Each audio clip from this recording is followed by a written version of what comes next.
Hello everyone and welcome back to 27 Fox Place. Today is all about smoothies and protein shakes.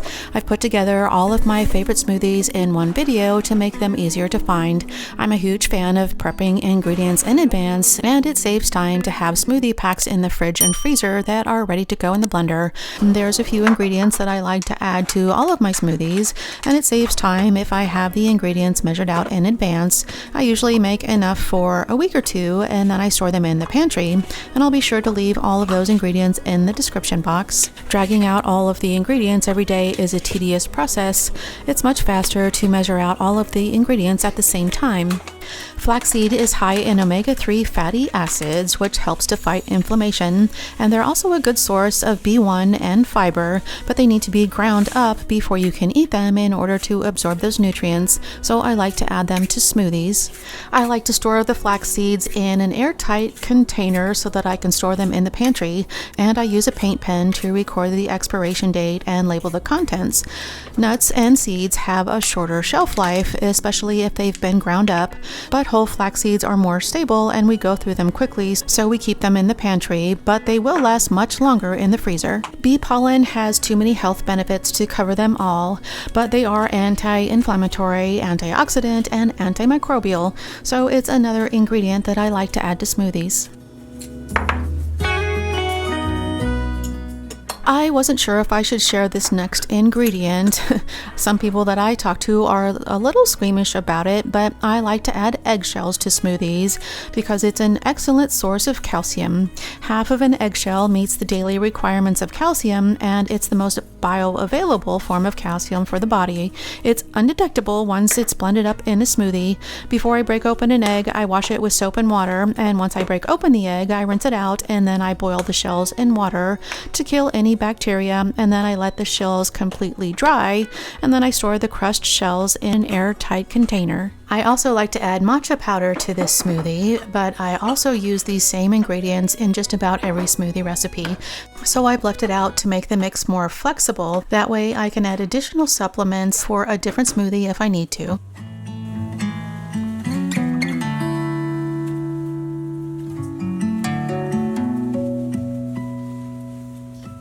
I have the same green smoothie almost every day, and because this smoothie recipe has lots of ingredients, smoothie prep is my biggest time saver for the week, because instead of pulling out all of the ingredients and measuring them out one by one every day, I can measure out and chop up all the ingredients at the same time and store them together in individual servings so that all I have to do is dump them in a blender. I give all of the ingredients a rough chop before I freeze them, because chopping them up into 1 or 2 inch pieces will help them blend up faster once they're frozen.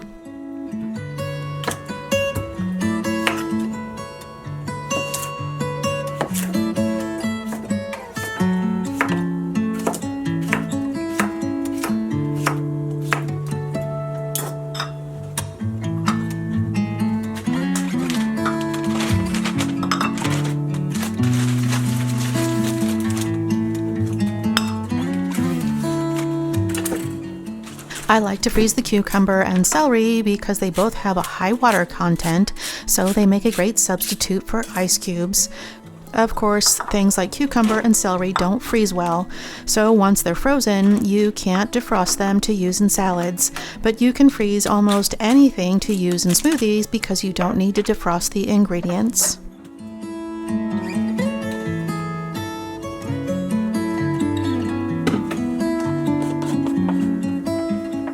I like to add frozen pineapple to this smoothie. Pineapple is anti-inflammatory and it adds lots of flavor. You could use fresh or canned pineapple, but I'm using frozen pineapple that's already been chopped to save a little time. Any kind of berry would be a low-carb substitute for the pineapple, but they will turn the color of the smoothie brown, so when it comes to green smoothies, I like to stick with fruit that's either yellow or green in color, like apples or kiwi, because it helps to give the smoothie that bright green color. Ginger is the last ingredient that I need to add to this smoothie pack. I like to add about a tablespoon of minced ginger or 1 thumb-sized piece of whole ginger root, but you could reduce the amount of ginger if it's too strong.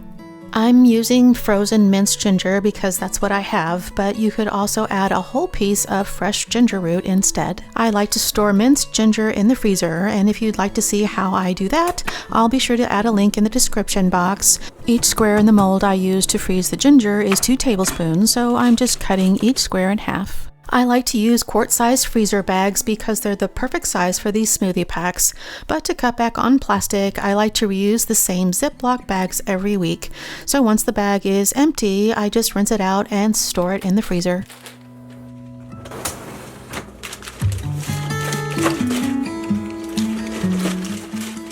I only prepped enough for a week this time. These smoothie packs will last in the freezer for a month or two, so as long as we have room in the freezer, I can prep a few weeks at a time. The second part of this smoothie prep is the greens. I'll use a total of 4 ounces of greens, or about 4 cups, and I like to use half spinach and half kale, but you could also use any other blend of greens that you prefer. I like to use a scale because it's easier to measure out and I can be sure that I'm getting 4 ounces.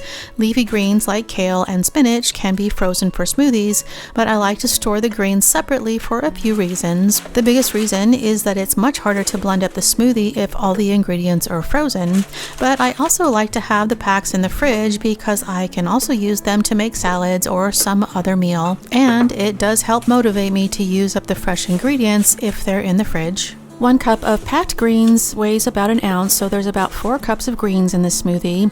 You could use any blend of greens, but kale is the best option. It's too strong for my taste, so I'm using a combination of half kale and half spinach. Over the years, I've been phasing out plastic storage containers for more healthy, eco-friendly options like glass and silicone. So I've been slowly adding to my collection of silicone bags. Reusable silicone bags are a great alternative to disposable bags, and they're perfect for things like produce and short-term freezer storage. When I'm ready to make a smoothie, all I need to do is dump all the ingredients into the blender and blend it on high until everything is smooth and creamy. I start by adding about 12 ounces of coconut water, 1 banana, along with the greens and the collagen mix. It's easier to blend up the smoothie if I blend up all of the ingredients before I add the freezer pack. The banana helps give this smoothie a creamy texture, but if you wanted to reduce the carbs, you could leave out the banana or use avocado instead. This recipe makes about 4 cups. It's less than 500 calories, and it has the recommended daily amount of fruits and veggies in a single serving. This vanilla almond protein shake is a healthier version of my favorite California date shake. This version is still an indulgence, so we don't have this one very often, but it does hit the spot when I'm craving something sweet. I like to use dairy-free milk, but you could use any milk or even yogurt in this recipe. There are a few optional ingredients that I like to use in this recipe. I like to use frozen banana when I have it in the freezer, but the nut butter and the collagen mix is optional. The star of this recipe is the dates. I like to use medjool dates. Dates are very high in sugar, but they're also high in fiber and other healthy nutrients. I like to add about 3 to 4 dates, or about a half a cup.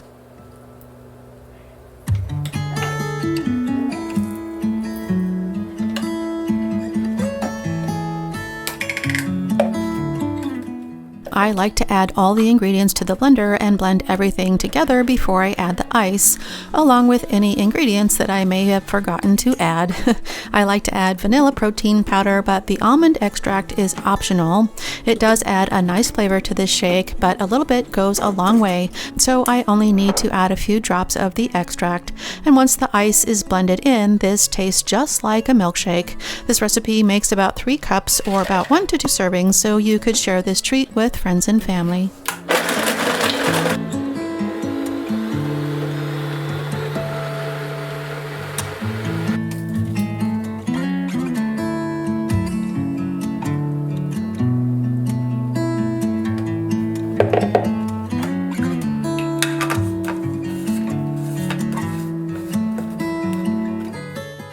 I found found a new smoothie recipe that I wanted to share with you. And I should start by saying that I'm not really a big fan of beets, but I am obsessed with this beet smoothie. It's perfect for a post-workout or for an afternoon pick-me-up. I'll be sure to leave all the ingredients in the description box. I add 1 cup of almond milk, a half a banana, about a cup of cooked beets, 1 cup of frozen blueberries. Today I'm using vanilla protein powder, or you could use collagen powder. I always like to use frozen fruit to make smoothies so that I don't have to use ice, but if you wanted to use fresh fruit, you could always add a cup of ice to make this frosty protein shake. It is a bit high in carbs, but it's also high in fiber, and beets and blueberries are both superfoods full of antioxidants and nutritional benefits. Because the main ingredient in this smoothie is beets, I would never have tried it, but my husband loves beets, so I made it for him, and once I gave it a try, I was hooked, and now I just can't get enough.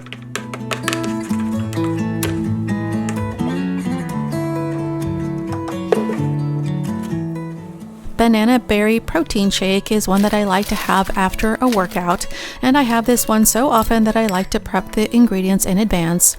Berries are low carb and high in vitamin C and other antioxidants. This recipe has 1 cup of berries. You can use any berry you like or any combination of berries. You can use fresh or frozen berries. Sometimes I just use strawberries or blueberries, but today I'm using a blend of frozen berries. Using frozen fruit is a good option because it saves time, and frozen fruit lasts longer and it locks in the nutrients. I like to use frozen fruit for smoothies whenever I can so that I don't have to use ice. How many smoothie packs I make depends on how much fruit I have on hand. Bananas are a good option for smoothies because they give smoothies a creamy texture and added sweetness. I'm adding 1 banana to the smoothie packs, but if you wanted to cut back on carbs, you could use half a banana instead.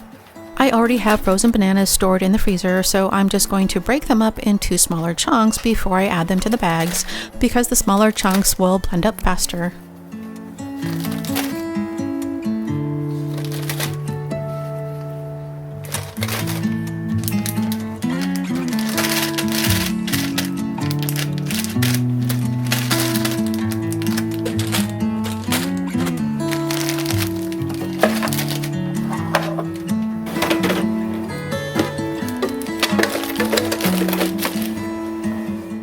Using a prepackaged smoothie mix can save time, but it also costs more for the convenience, so most of the time I like to prep them myself. But either way, having the ingredients prepped ahead of time makes it much easier and faster to blend up a smoothie, because all I have to do is add a cup of almond milk and a scoop of protein powder or collagen mix and blend it all together.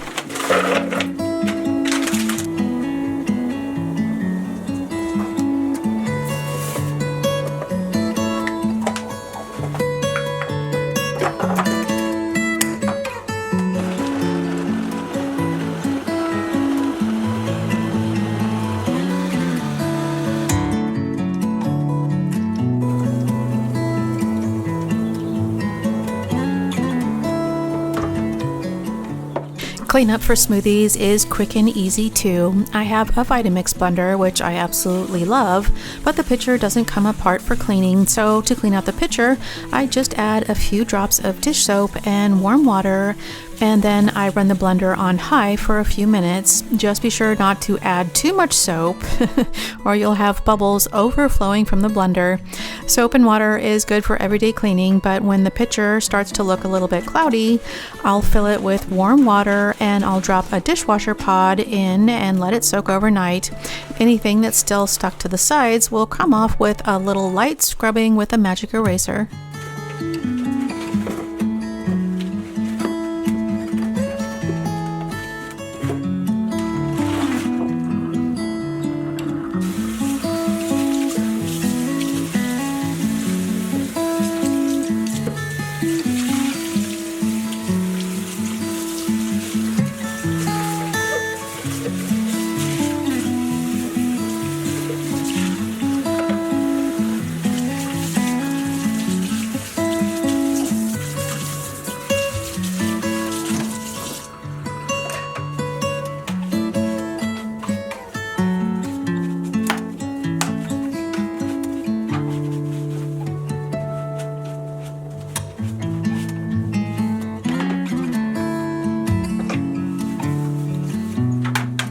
I fast for 16 hours most days. By the time I wake up, I've already been fasting for about 12 hours, so I only have a few more hours to go before I start eating.